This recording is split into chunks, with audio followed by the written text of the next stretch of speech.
Praise the lord everyone. జీవపు ఊటలలోని ఈరోజు జీవవాక్కు 4వ కీర్తన 4వ వచనం. భయము నుండి పాపము చేయకుడి, మీరు పడకల మీద నుండగా మీ హృదయములలో ధ్యానం చేసుకొని ఊరకుండుడి. కోపం, క్రోధం వంటి లక్షణాలు ప్రతి మనిషిలో సర్వసాధారణం కావచ్చు, కానీ అవి మనలో ఎలాంటి క్రియ జరిపిస్తున్నాయో అనే దాన్ని బట్టి మన జీవితం మలచబడుతుంది. ఆలోచన లేని కోపంతో తీసుకునే నిర్ణయాలు పాపంలో పడవేస్తాయి.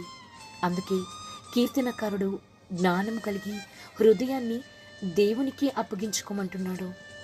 అప్పుడు ఆయన సన్నిధిలో ధ్యానపూర్వకమైన మౌనం కీడులన్నీ తప్పిస్తుంది, క్రీస్తుకు అనుగుణమైన మార్గంలో నడిపిస్తుంది.